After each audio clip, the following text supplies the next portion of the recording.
Baroness Nicholson of Winterbourne. My Lords, I thank you for waiting for this very late debate, and I can assure you that the intensity of feeling about this is not reflected by the numbers in the chamber tonight.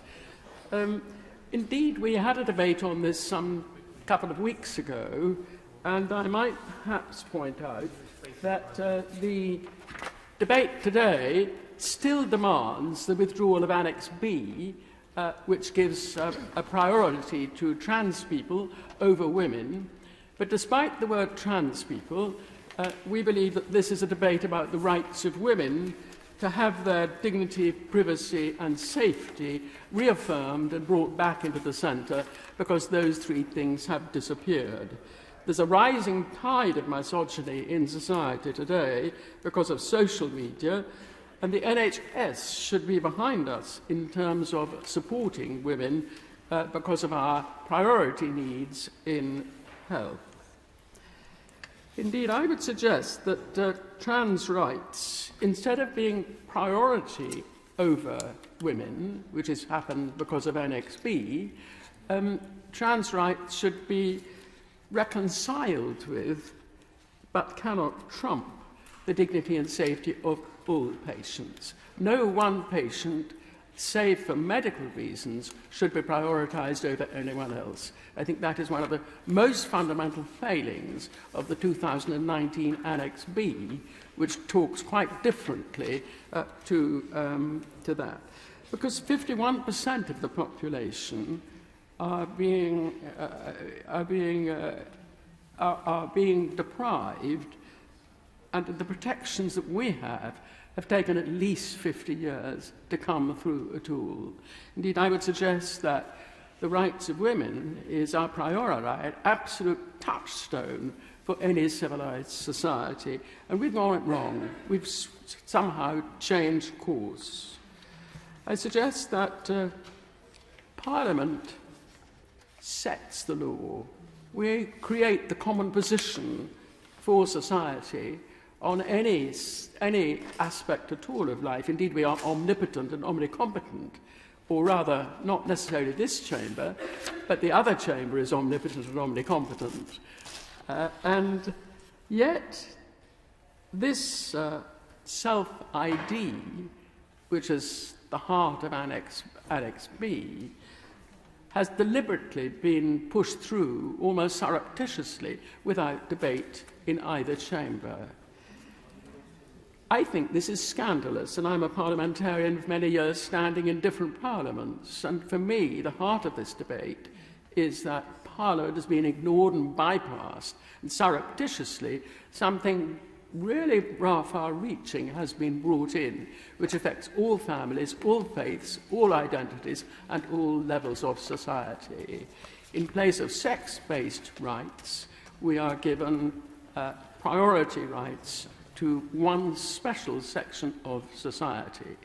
I have every respect for that section of society.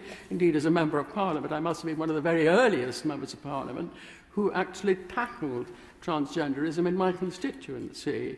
One of the most delightful people came to see me in a terrible state. I knew the parents well, ancient parents, and I knew the families, I knew the village, I knew the farms. And this person came in because she was in a dreadful state. She had become fully altered, both physically and through drugs. And the result of that was, because she'd been away doing that some time, it had taken at least a year, she went abroad. When she came back, her job had disappeared. When she reapplied, she was placed at a much lower level. That meant less status, less salary, less holidays, and more misery, as it were, because she felt thoroughly demeaned by this.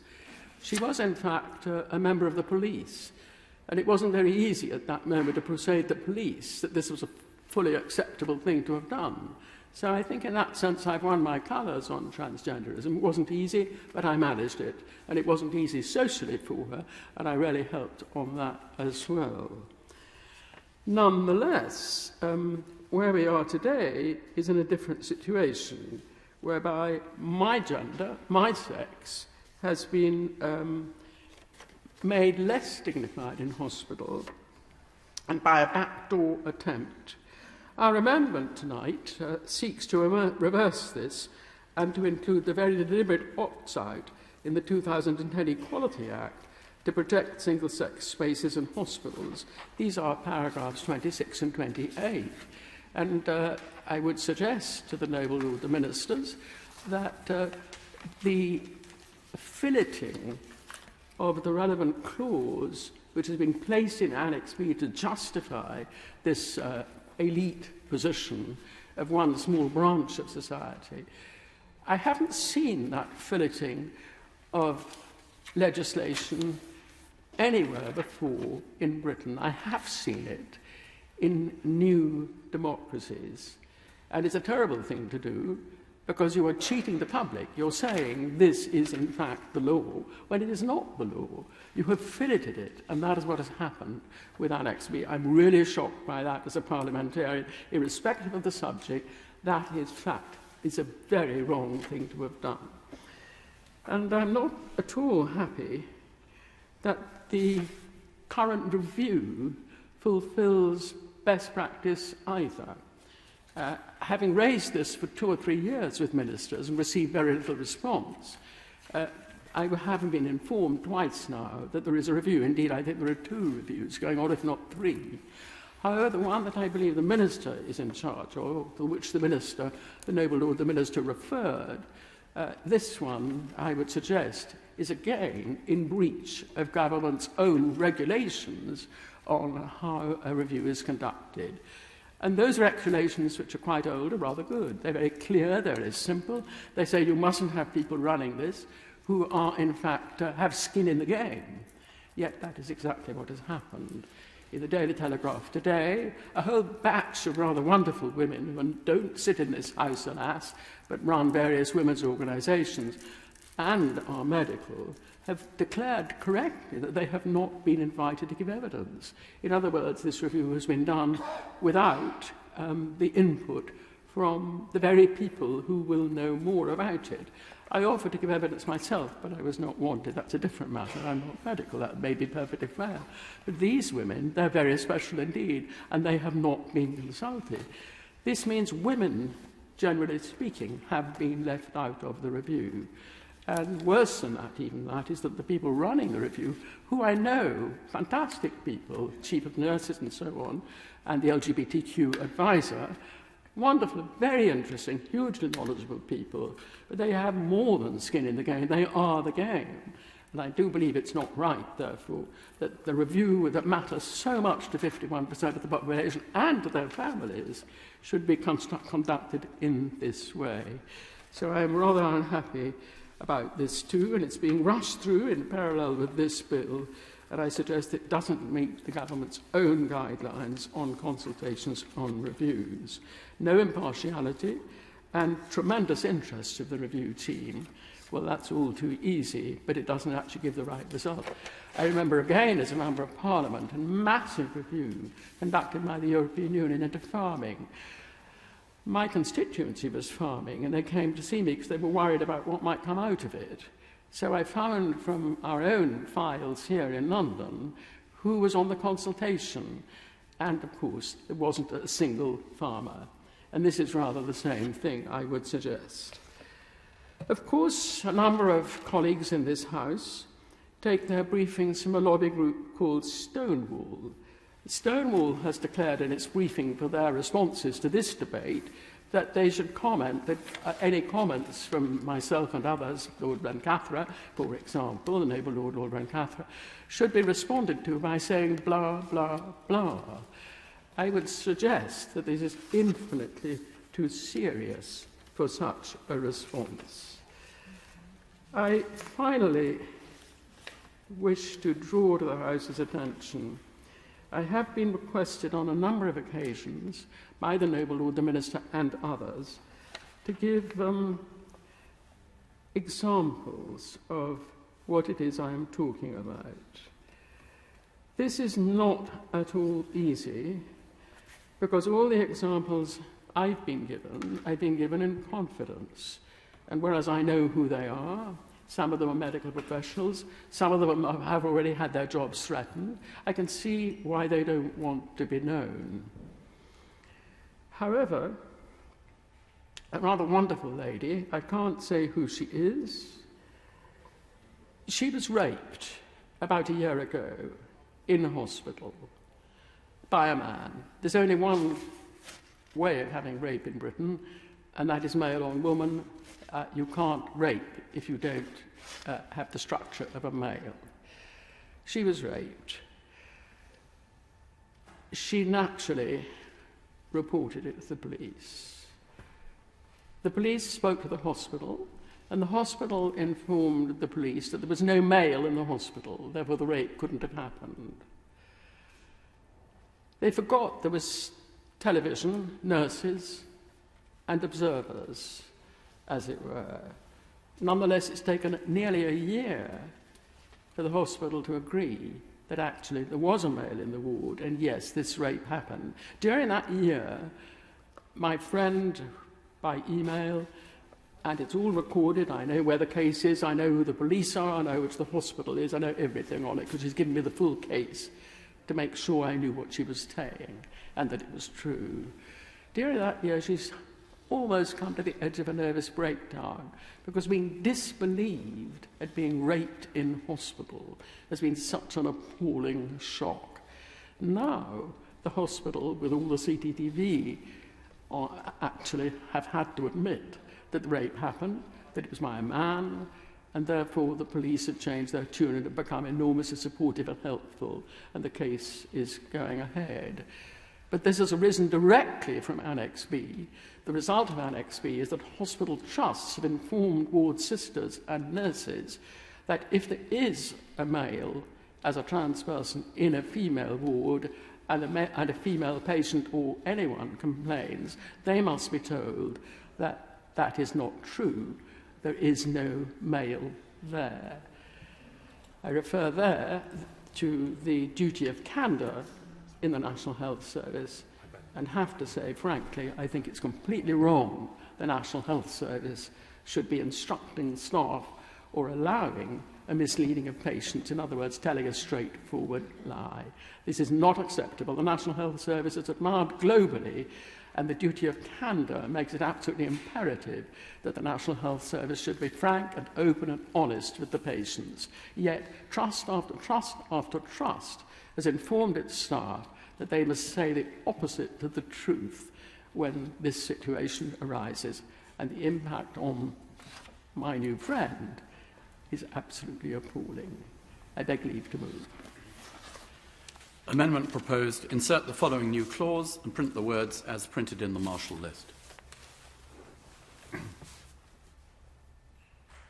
Lords, I rise to oppose this amendment despite the eloquence of the noble Baroness Nicholson of Winterbourne. It's an important starting point that it is clear from both what the noble Baroness has said and indeed the terms of the amendment that this amendment is not intended to change the Equality Act. It appears to be a comment on the way in which that Act is applied in relation to this guidance. And so the question, really, at the end of the day, is whether the Annex B to the September 2019 guidance is consistent with the existing law. And I say that it is both entirely appropriate and indeed consistent with the anti-discrimination law in the Equality Act. Gender reassignment is a protected characteristic. The Act defines that protected characteristic in very wide terms. It includes where a person is proposing to undergo or is undergoing a process or part of a process for the purpose of reassignment by changing physiological or other attributes of sex. This means that a person may have the protected characteristic without having undergone full surgical reassignment, let alone having a gender recognition certificate.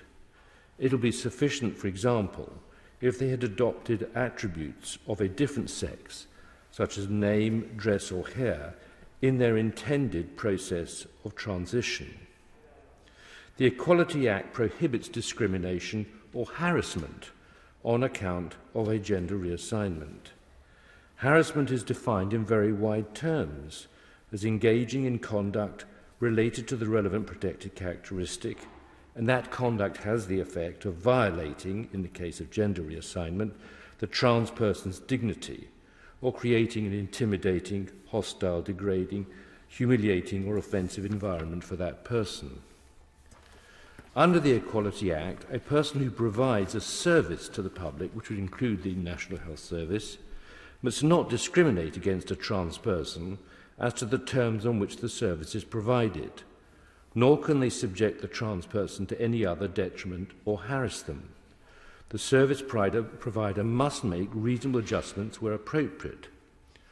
If matters stop there, the NHS would be acting unlawfully in failing to allocate accommodation and other facilities so as to match the gender identity of transsexuals. There are limited exceptions to those requirements, and they're contained in Schedule 3 of the Act. Amendment 184 ZBA refers itself to paragraphs 26 to 28 of that schedule. In fact, paragraphs 26 and 27 are irrelevant as they deal with sex discrimination. Paragraph 28 is relevant. That says that in relation to gender reassignment discrimination, a public service provider does not contravene the Equality Act only because of anything done in the provision of separate or different services for persons of each sex, or the provision of a service to persons of one sex only, provided in each of those cases it is a proportionate means of achieving a legitimate aim. This means that any permitted derogation from the anti-discrimination and anti-harassment provisions governing the NHS in relation to trans people requires a case-by-case appraisal.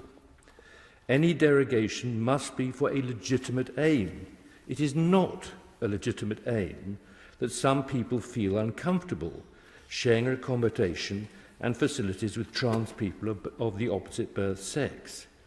That would make a nonsense of having the statutory protected characteristic in the first place. Also, crucially, any derogation must be proportionate. That means the least discriminatory in all the circumstances.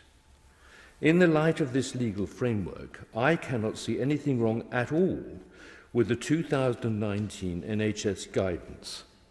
The guidance correctly identifies trans people who have the protected characteristic under the Equality Act.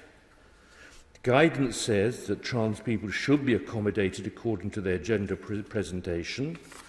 The guidance recognises that reasonable adjustments can often be made to ensure the dignity of trans people, such as giving privacy by the use of curtains or accommodation in a single side room adjacent to the gender-appropriate ward, and the guidance recognises that a trans person may be placed in an otherwise opposite gender ward if, but only if, that is proportionate to achieving a legitimate aim. The guidance refers in that context to a safe nursing environment, but it would also extend, where relevant, to safeguarding requirements. The guidance contains similar provisions for children and young people. In all, this is entirely consistent with the statutory framework. In my view, this amendment is fundamentally misconceived. Apologies to the House, and particularly to Baroness Brinton, who I should have called earlier, but it is slightly early in the morning. I invite the noble Baroness to speak. My Lords, it's a pleasure to follow Lord Efferton, who's very carefully laid out the law in relation to the Equality Act and how it fits in with the guidance. Lady Nicholson's amendment on same-sex accommodation in hospitals returns to her concerns about the balance between the Equality Act and NHS guidance, delivering same-sex accommodation. And I do note that the Minister said at committee stage that NHS England is currently reviewing delivering same-sex accommodation guidance to ensure that it remains focused on privacy, safety and dignity for all patients. The NHS is committed to meeting its duties under the Equality Act. My Lords, the current NHS guidance is already rooted in the Equality Act 2010 and includes guidance on accommodating trans people for the NHS. That does not mean that women are excluded. The guidance was created in 2010, updated as recently as 2019. And as Lord Efferton has said, the guidance is very clear about the reasonable adjustments for trans people. But that does not remove the core principle that all patients should be safe and dignified. Amendment 184ZBA seeks to create a false understanding of the ways in which this works. And it also revokes Annex B in its current form. But frankly, my Lords, that's unnecessary because the Equality Act 2010 and the guidance already provide an effective mechanism for inclusion in the context of single-sex spaces. The whole point about Annex B is that it's guiding NHS staff in how to deliver same-sex accommodation for trans people, which is a very, very small number of patients, and probably most NHS staff have not had trans patients. It does not supersede the Equality Act. This is accompanied by the NHS safeguarding policies underpinned by the Care Act, which sets out how children and vulnerable adults will be protected from harm and abuse. The problem is that the amendment creates a blanket policy against trans inclusion in NHS accommodation, resulting in trans women having to be accommodated in men's NHS accommodation and trans men in women's NHS accommodation. This would create an environment that's contrary to the dignity and well-being of patients. I think, therefore, the amendment is unnecessary and, frankly, harmful. And it also goes against the careful NHS guidance and breaches the key element in the Equality Act, which the Minister reminded us of at committee stage. He said, "This means the rights and needs of women and trans women are equal in law."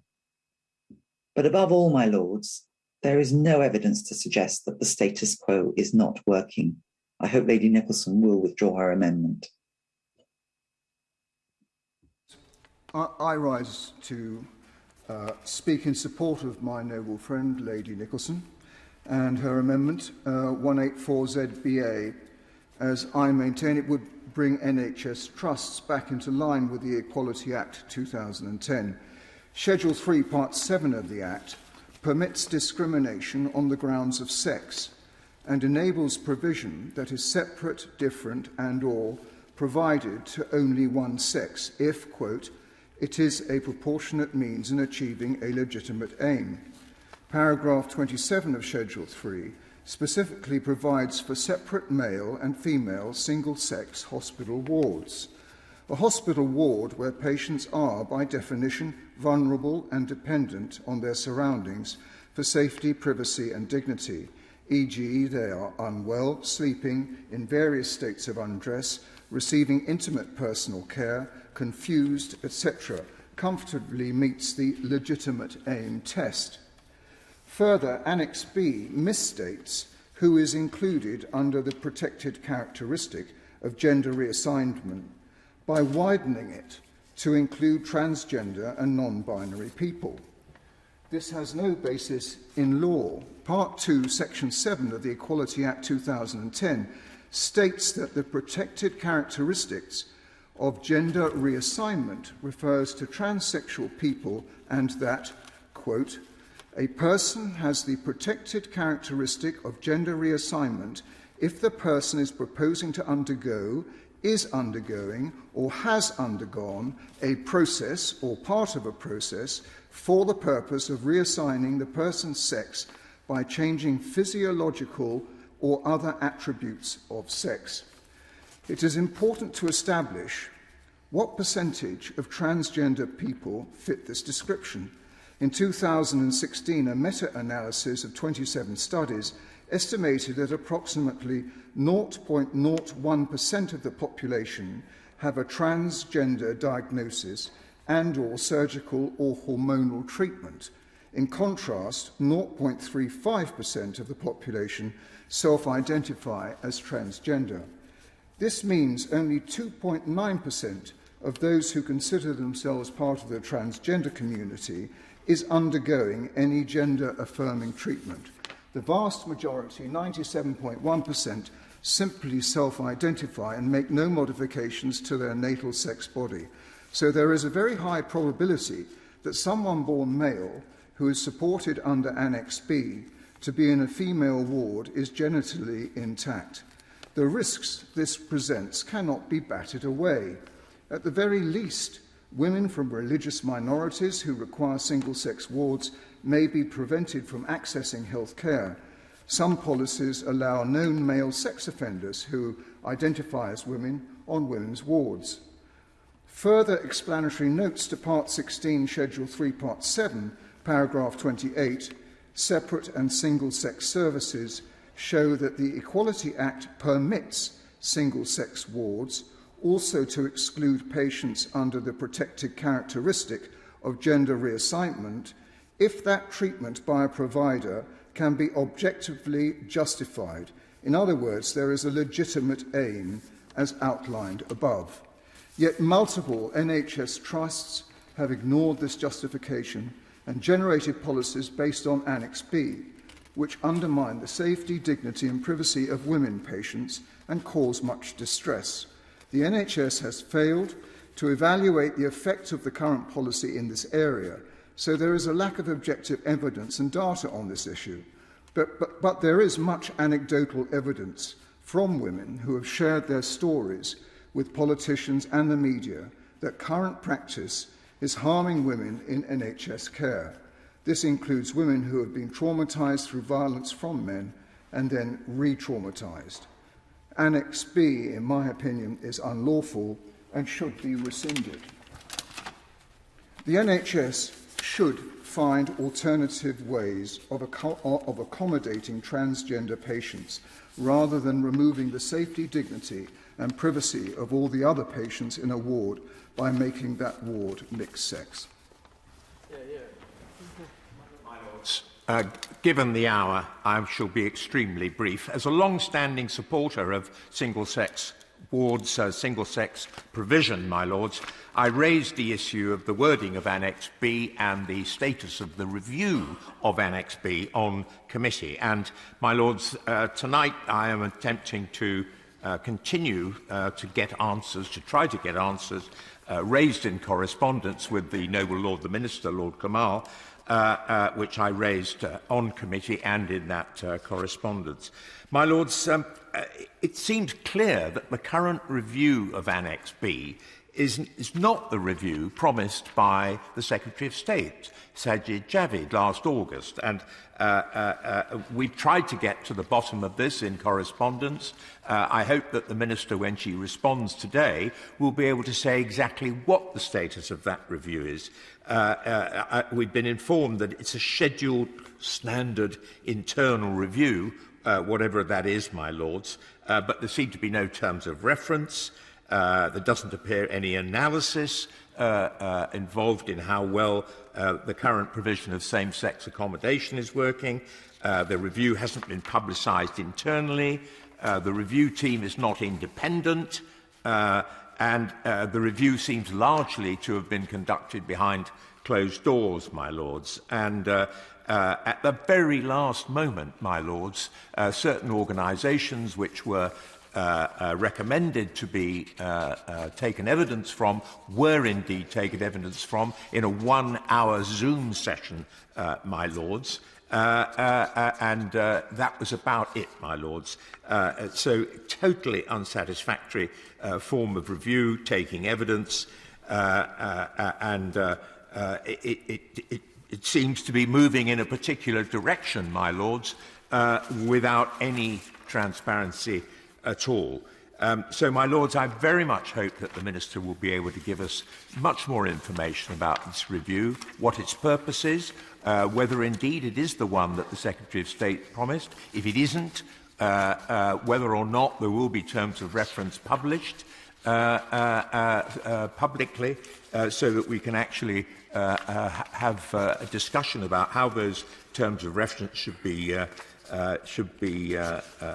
formulated, my lords. I would say in passing that it is vital as part of this review that the government publish what its view about the legality of single-sex wards is, my lords. We've already had two interpretations of Schedule 3 of the Equality Act 2010. I tend to agree more with Lord Farmer's interpretation. Paragraphs 26, 27 and 28 seem to me to be utterly clear in permitting single-sex wards in the NHS, my lords. And I can't see how Lord Etherington has come to the conclusions that he has. But let's see what the Department of Health's interpretation is, my lords, and see whether Annex B really does conform to the Equality Act. Let's get down to the basics, my lords. It's really important. Finally, I would simply say, it seems to me that there is no way that Annex B can conform to the Equality Act currently. The paragraph says, non-binary individuals who do not identify as being male or female should also be asked discreetly about their preferences and allocated to the male or female ward according to their choice. Being non-binary is not a protected characteristic, my lords. So what on earth is it doing in Annex B? I'm so pleased I waited to hear the noble Lord Clement Jones make an excellent speech, and I think what he has said is apposite, and I hope my noble friend the Minister will deal with the point about the quality of this review and how public it will be. And, my Lords, when we moved an amendment at committee stage to protect female patients and ensure their rights under the Equalities Act 2010 to have NHS hospital accommodation exclusively for women of the biological sex women, a number of peers, including the noble Lord Clement Jones, who did not agree with our amendments, nevertheless pointed out that there was a complete disconnect between the general guidance issued in 2019, stating that women must have their choice of single-sex wards protected as a top priority, and then Annex B, which completely undermined that guidance and said that men identifying as women could also be placed in female-only wards. The general guidance, and that Annex B guidance, fails to set out the rights biological women have under the Equalities Act, and our amendments seek to rectify that by calling for Annex B to be rewritten as soon as possible and for the new guidance to clearly spell out to NHS trusts the exceptions and the rights of women under the Equalities Act as far as healthcare is concerned. My Lords, who could object to that? Well, of course, the main briefing against this perfectly reasonable suggestion comes from Stonewall, a now thoroughly discredited organisation which has abandoned gay women. They've been thrown out of this place and many other organisations, and yet they're pushed their ideology in contravention of the facts. Now, Stonewall did an absolutely excellent job when they were created, fighting for gay and lesbian equality, but they have abandoned gay people, especially lesbian women, in a feverish pursuit of trans ideology. Now, when we debated this before, and in terms of prison units as well for women, many peers seem to think that most trans women had made strenuous efforts to become women. That is simply not the case, as my noble friend Lord Farmer has pointed out. Only a very small minority, well under 5%, with genuine gender dysphoria, have taken hormone treatment, have had operations, and have adopted the lifestyle, behaviour and character of women. I salute their courage in all the steps they have taken to change their gender and live in that lifestyle. They should be treated equally, both legally and morally, and there is ample scope in all NHS hospitals to have special provision for them. But I'm afraid the vast majority of men claiming to be women or self-identifying as women have done absolutely nothing to try to become like a woman, and they simply don't intend to. They want to keep all their male attributes but demand the rights of real women. My Lords, what sort of men want to invade women's toilets, changing rooms, safe places and hospital beds when they've not made the slightest effort to try to become like women or behave like women? I suggest they are acting out a perverse fetish whereby they can go into women's spaces, flash their body parts and get away with it when they'll be arrested if they did that outside. Therefore, whilst we should have the utmost respect for women, for men, and men who have genuinely made the change to become women, we should have nothing but contempt for these fake trans women. Now, we may not force a vote on this tonight, but a time is coming soon when we will, and government ministers had better choose the right side. Last week, the Right Honourable Lady Harriet Harman said that Labour had a problem with women. Well, I commend her honesty. Also last week, the Shadow Home Secretary, Yvette Cooper, was asked to define a woman, and 3 times she said that she did not want to go down that rabbit hole on this. Now, most dictionaries define the Alice in Wonderland down the rabbit hole as meaning entering a strange and absurd alternative universe. The Shadow Minister for Women, Annalise Dodds, was asked the same question in Women's Hour, and she said that the definition of a woman depended on context. So, noble baronesses, there you have it. Depending on the context, you may or may not be a woman, and trying to define your biological sex more may result in entering a strange and alternative universe. But, my lords, of course, there's always a man who can cut through all of that nonsense and define a woman. Keir Starmer was able to pronounce that trans women are women. That's the answer of a lawyer, not a doctor. No, Sir Keir. Men can legally change their gender and call themselves trans women, but they are still men, not women. No wonder J.K. Rowling said at the weekend, quote, "I don't think our politicians have the slightest idea how much anger is building among women from all walks of life at the attempts to threaten and intimidate them out of speaking publicly about their own rights, their own bodies and their own lives." She said, "Among the thousands of letters and emails I've received are disillusioned members of Labour, the Greens, the Lib Dems and the SNP. Women are scared, outraged and angry at the deaf ear turned to their well-founded concerns." She concluded, "Now Sir Keir Starmer publicly misrepresents equalities law, and yet another indication that the Labour Party can no longer be counted on to defend women's rights. But I repeat," she said, "women are organising across party lines, and the resolve and their anger are growing." Unquote. Now, I know that most noble ministers in this place have a sensible view on this, but they are tied to the policies of cabinet ministers in another place. So I say to my right honourable friends in another place, get off the fence soon and publicly support women, or suffer the same fate of the opposition parties who are now regarded as hostile to women. Accepting this amendment will be a start to showing that the government will defend the rights of women to have their own safe spaces, their dignity respected, and the Equalities Act properly applied in all NHS facilities. I am pleased to support my noble friend Baroness Nicholson. My Lords, it is late, so I'm going to abandon any speech that I prepared. I want to say I absolutely agree with the noble and learned Lord Etherton's analysis of the Equality Act and the Annex B in relation to that, as well as the inclusion of the NHS Guidance 2019. When we address issues of balancing rights, my Lords, we have to always address them on an evidence-based approach and never on anecdotal evidence. Freedom of information requests around the country have shown that there is no evidence to suggest that Annex B in its current form needs to be revised. I could talk about the concerns I have that this amendment would cause to trans women and trans men seeking treatment, seeking care within the NHS. I will leave that to your Lordship's imagination. But I have to say, my Lords, hearing the way trans women and trans men and trans families and trans teenagers have been represented by some in this House tonight leaves me deeply ashamed. It is part of a continuing narrative to grab something of a minority and use that minority of a minority to represent the entire minority. It was done to people like me when we were arguing with the noble Lord Glencathra when he was in the Home Office we were arguing for an equal age of consent.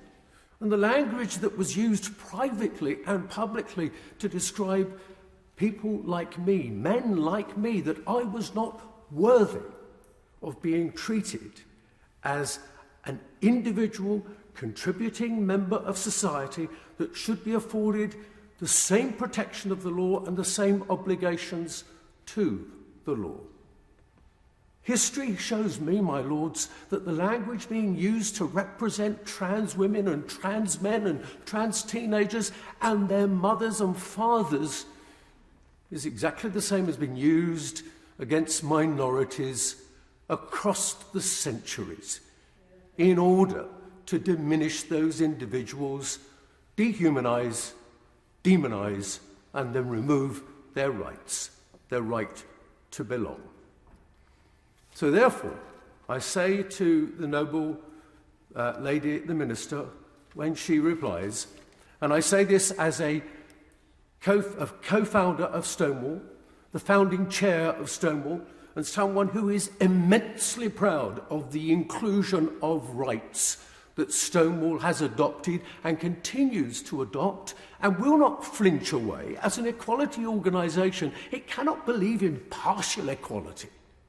It believes in the equality that is afforded to individuals regardless of difference. And so I say to the noble lady, the Minister, I urge you to respond to call for the withdrawal of this amendment that causes me deep, deep concern.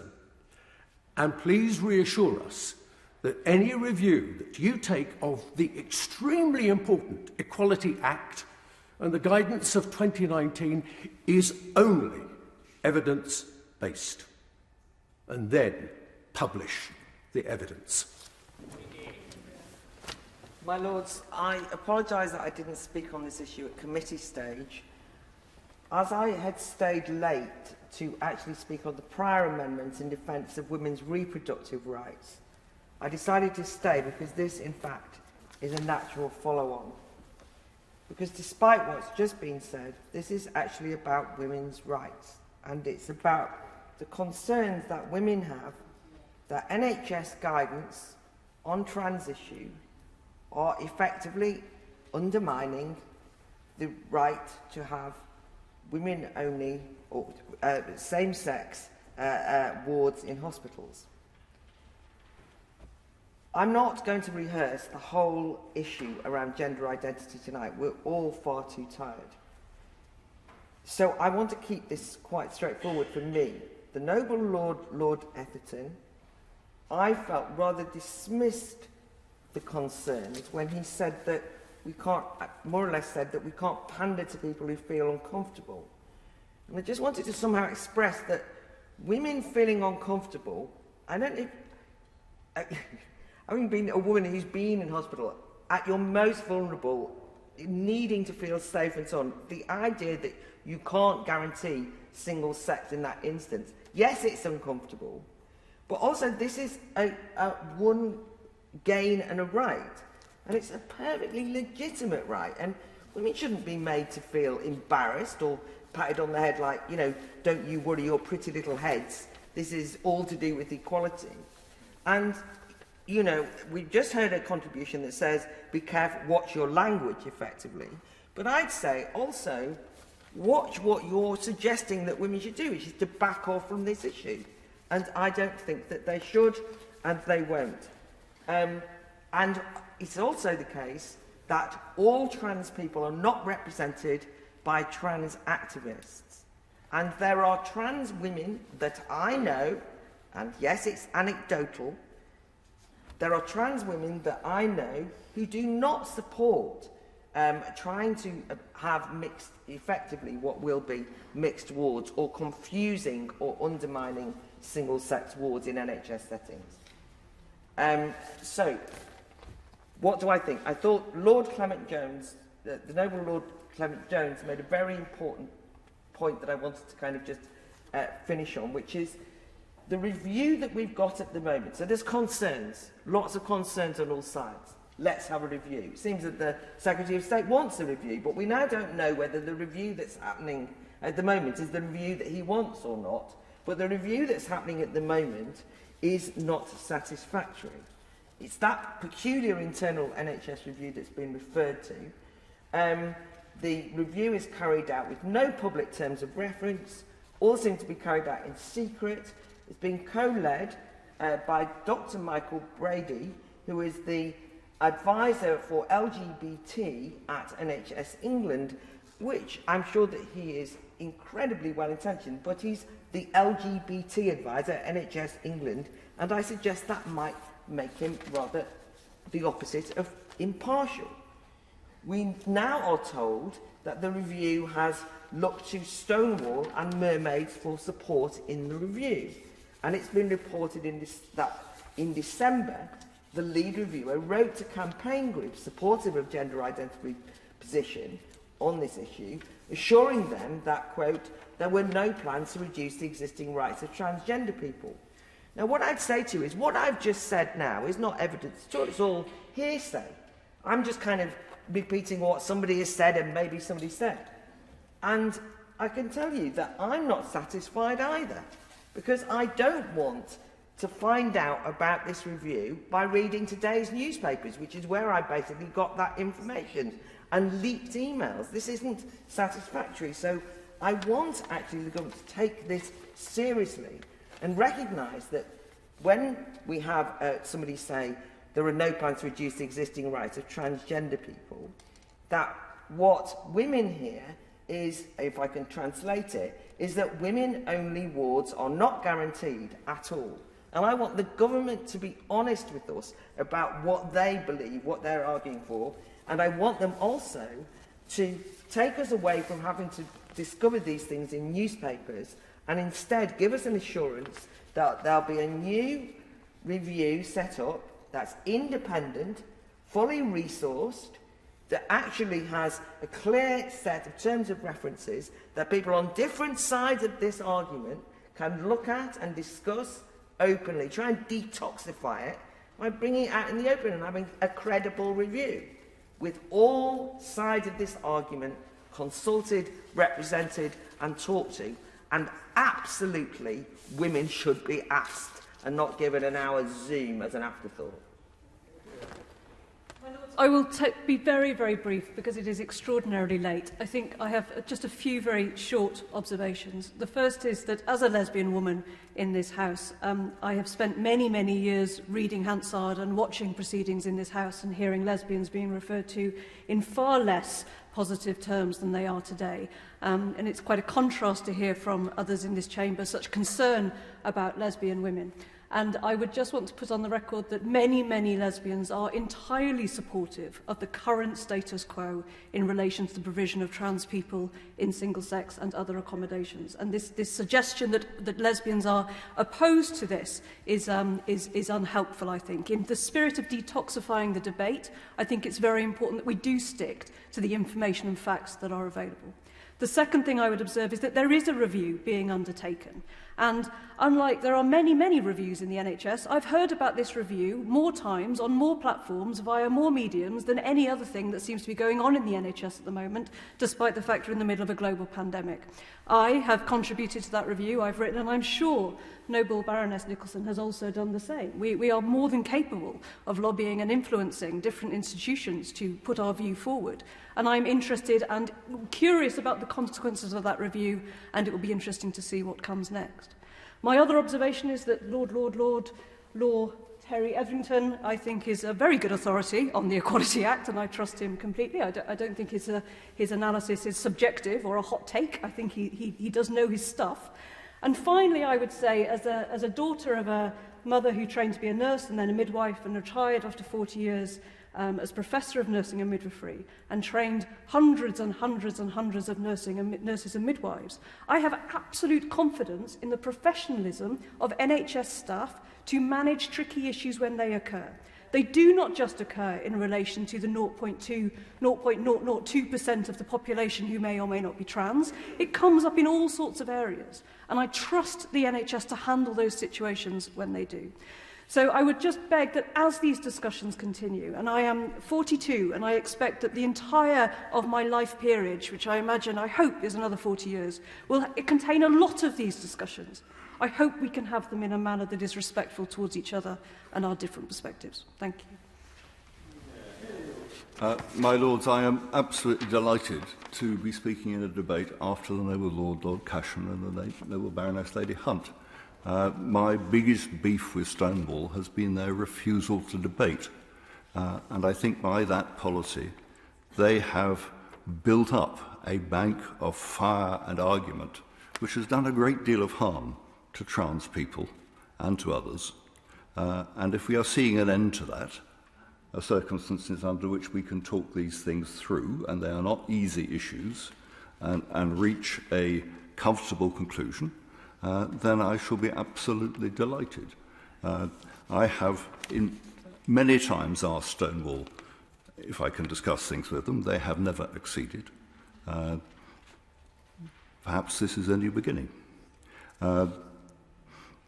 I, in the first 20 years of my life in this house, listened to a lot of debates where women were arguing for single-sex wards. I can't, on the basis of listening to them, think anything but that this is a legitimate demand, that this is something that really matters, not perhaps to every woman, but to women at large, and that absolutely they constitute the sort of grounds which are contemplated in the Equality Act for making something single-sex. And it is absolutely clear in the definitions in the Equality Act that trans women are men. And so if you have a trans woman in a female ward, that is a man in a female ward, and that is absolutely against what female wards were intended for. Now that's the starting position. It isn't the most humane ending position. As the Noble Baroness Lady Hunt says, I have a great deal of faith in the nursing profession to resolve difficult issues to the best possible and reach the best possible solution. But the starting point should not be Annex B. The starting point should be the Equality Act, should be the recognition that separate spaces for women, particularly when they're vulnerable, are something that we as a society wish to do.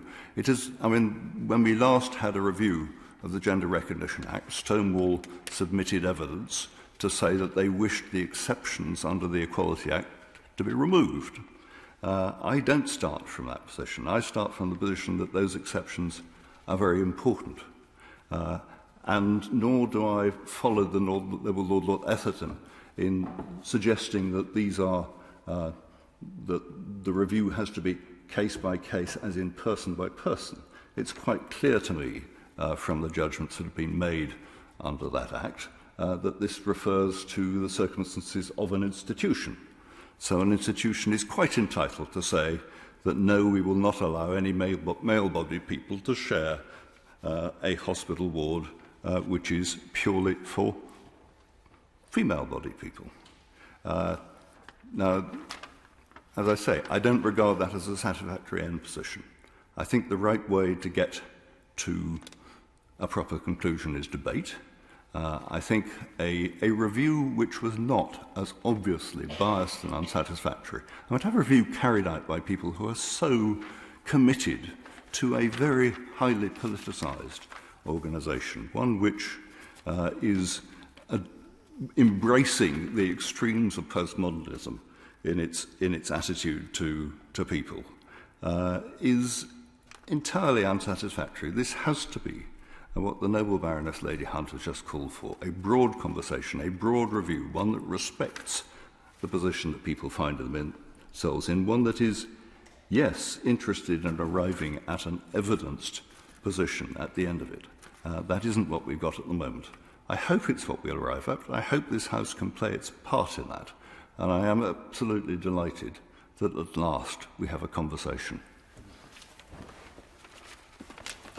My Lords, I too have spent a number of hours in your Lordship's house over many years discussing the subject of single-sex wards in hospital. There is a continuing discussion to be had about single-sex provision in healthcare. I don't think that this debate is about that at all. I think this is a proxy debate for a campaign which is largely the one that was set out by the Noble Baroness Nicholson. It's a campaign which seeks to drive differences between trans people and other women. I think the Noble Lord Etherton was absolutely right in his exposition of the law. The equality law, which is the piece of legislation which very carefully addresses the differences between different groups of people and the different treatments they deserve, or they are entitled to, in order to achieve equality under the law. We've had a variety of different views, from Lord Ben-Cathra, who frequently describes trans women as men, through to some of the rest of us who believe that they are women with a different experience. The job of the NHS is and always must be to provide safe care for everybody. That is why we've had the guidance which has been in force for many years, which is compliant with the equality law. And I say again, as I did at an earlier stage of our debate, unless and until the Noble Lord Ben-Cathra and the Noble Baroness Nicholson come forward with evidence that is not being provided by the NHS, we should simply not pay attention. We should dismiss the amendments that they have put forward this evening. I sense that the House would like to move to the front bench speeches. My Lords, I would like to say first of all that I have not been briefed by Stonewall. My views are my own and they're not influenced by any lobbying group. I am a woman and I'm not going to support this amendment for the reasons that the Noble Lord Etherton and my noble friend Baroness Brinton have made very clear, because I think it offers a solution to a problem that doesn't exist. However, when the noble Baroness comes to reply, I would hope that she would be able to give my noble friend Lord Clement Jones some answers to his questions about the review, because I think they're very legitimate ones. My Lords, I think I need to say a couple of things. First, I should declare an interest as a non-executive director of an NHS hospital, which therefore has single-sex wards. First of all, I think that my money is definitely on Lord Etherton's interpretation of the law. I think the former Master of the Rolls probably has a good grasp of this. I think the noble Lady Baroness Hunt is quite right. And the second thing she's quite right about is that I also trust the NHS to be able to deal with the issues that may arise on their wards. So I think that, and so at committee stage, the Minister quite correctly said that this amendment was not necessary, and I hope, for consistency, that she will also continue to say this is not necessary, because all of the aspects that are covered by the law and by the procedures of the NHS. And if there is being a review, and if there is to be a review, that is transparent and that we will discuss it in due course. My Lords, I'd like to thank my noble friend for bringing this debate before the House today. And I understand the sentiment behind the noble Baroness's amendment, and I'm appreciative of the work that she does on advocating for women's rights.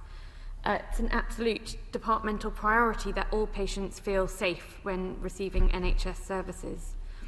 This is particularly important given at the point where patients are interacting with the healthcare system, they may be particularly vulnerable.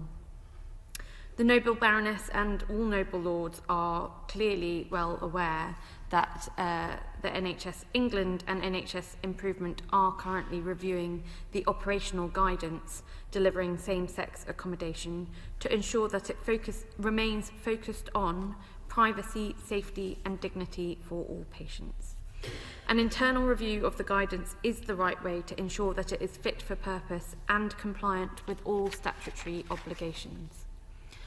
The content of any updated guidance is being informed by engagement with a wide range of stakeholders and in accordance with NHS England's statutory duties outlined in the Equality Act 2010, including the public sector equality duty. Any revised guidance is due to be published later this year. I understand that some noble lords have concerns with the current guidance, and the Department does remain open to considering this issue further. And I'd like to reassure all noble lords that before publication, ministers will seek assurances from NHS England and Improvement that it has fully considered whether the guidance is compliant with existing legislation and with NHS England's relevant duties. However, as it currently stands, accepting this amendment would preempt the outcome of the review of the guidance, and NHS England, as part of its review, will be considering the Equality Act 2010 and how it applies to the guidance. I hope the noble Baroness can appreciate, my noble friend can appreciate the need to allow NHS England and Improvement to conduct their review of the guidance in full. NHS England and Improvement are fully aware of the review of the guidance's importance to so many and are working to publish the updated guidance at the earliest opportunity. My Lords, it's late and we've had a number of debates on a number of important and emotive issues, and I thought I might try to conclude my contribution by finding the common ground that I thought I heard in the different contributions that we had to this last debate. And I'm sorry if I misrepresent anyone in doing so, but I think everyone agreed that wards are places of, should be places of safety and dignity that allow patients to get the care that they need, that we need to respect the rights of everyone in looking at how we deliver on that, and that in doing so, any guidance and practice is in line with the Equality Act and the law more generally. That the guidance that is produced is practical and effective for clinicians who are trying to deliver the best possible outcomes for patients. And that we approach this and other issues where there is disagreement or conflict about how we adhere to those aims from a position of evidence, compassion, empathy and respect. With that, my Lords, I hope that my noble friend feels able to withdraw her amendment. Minister sits down. She hasn't answered the question about the status of the review promised by the Secretary of State, Sajid Javid, last August.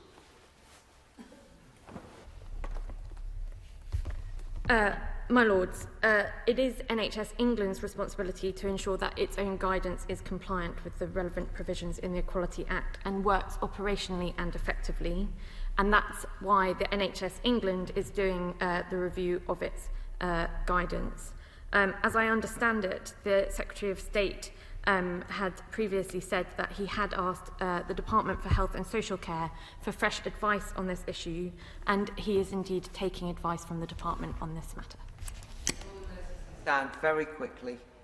I just want, in view of the recent media revelations, might there need to be a review of the guidance, in view of the fact the review of the guidance is coming into disrepute and we don't understand how we can hold it to account, and I don't want it to be left in newspapers.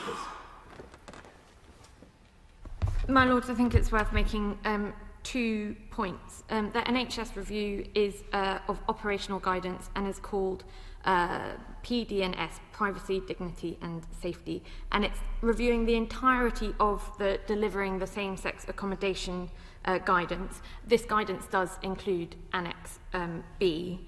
I hope I sought to in part answer the noble lady's points in my remarks, where I said that I do understand that some noble lords do have concerns with the current guidance, and that the Department remains open to considering this issue further, and that I'd also like to reassure noble lords that before publication, ministers will seek reassurances from NHS England and Improvement that it is fully considered whether the guidance is compliant with existing legislation and the NHS England's relevant duties.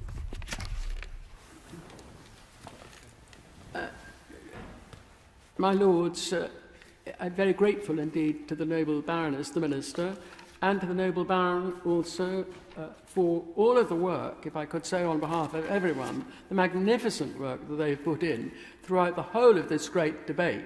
Not this evening, but day upon day upon day, week upon week upon week, it almost seemed, and we are absolutely amazed by your dedication and huge competence. This evening has been a very helpful debate. I know that I speak for many noble lords, including, I hope, Lord Balcathra. I hesitate to speak for Lord Balcathra, as he was once my chief whip, so I remain almost silent in front of him. However, it has been a most interesting and helpful debate, and I'm absolutely confident we can take it further forward. Thank you very much, and with that, I withdraw the amendment.